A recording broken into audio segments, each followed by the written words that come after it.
The fire triangle. Oxygen, fuel, heat. The three things you need to create and maintain a fire.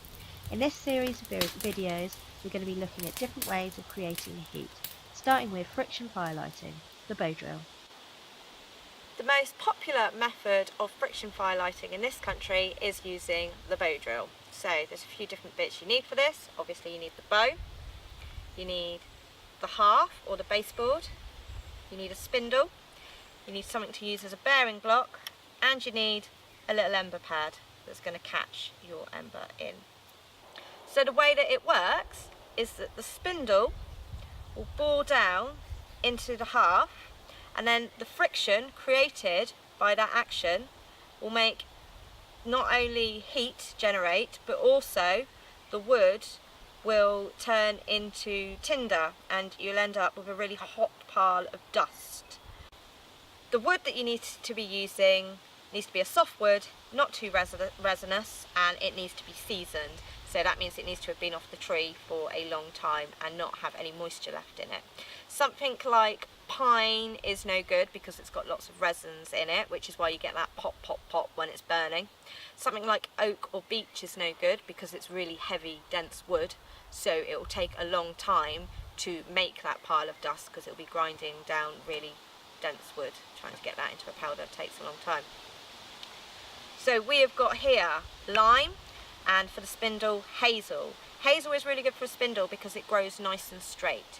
This woodwork, hazel on hazel or lime on lime, you can mix the types of wood up or you can have different ones. It doesn't matter really. Just find your own preference.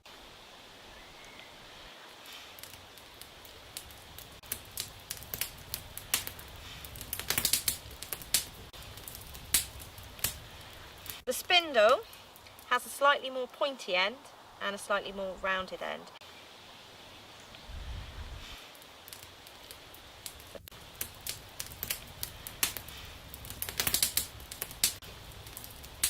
It's the rounded end that's going to be boring into the half, and the pointier end is going to be on your hand, which is why you need a bearing block. I'm using 2 limpet shells. I'm from Cornwall, so there's lots of limpet shells in my life.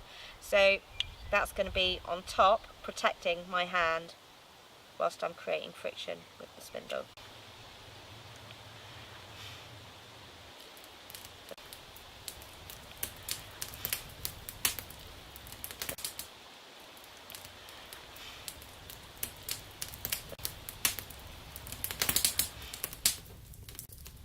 The bow. My bow is made from ash. When I found it, it was green, so it hadn't been off the tree for very long, and this was actually straight. And then I strung it, and then I left it for a while, strung in that position, and then when I slackened the string off, it stayed in this curved position. But you can use any rope for that. You can, and it doesn't necessarily have to be bent like a bow. You can actually just use a straight stick. This is just my preference.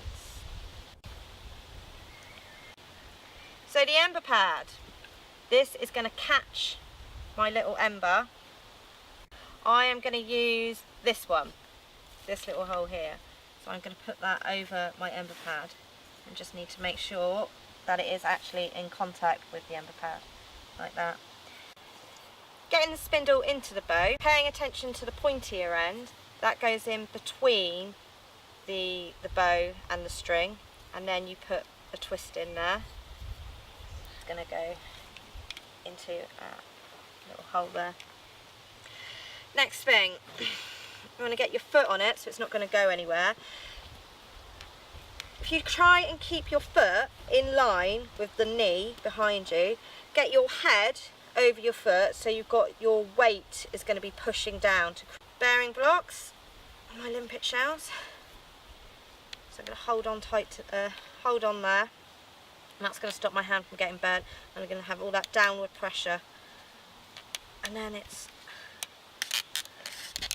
okay. So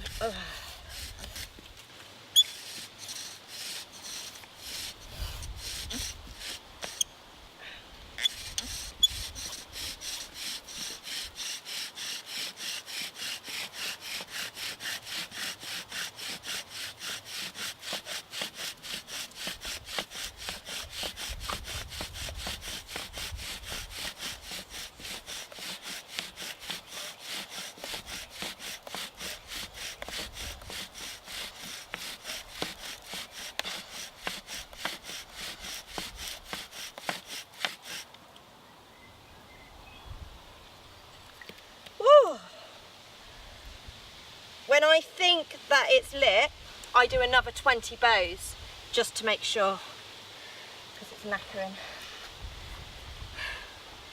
Now, I'm just going to use my knife and I can hold on to the ember and then take the half away. Move all this out of the way. Whoop! Oh, and half of it stuck to my knife. And there's my ember. Now we need to transfer that into the tinder bundle. And then we're going to drop that ember in. Just there. It's concentrated breaths, sort of, and lots of oxygen, so try not to let your breath be too spitty. And you don't want to be inhaling the smoke either, so make sure you're pulling it away from you as you're taking a breath in.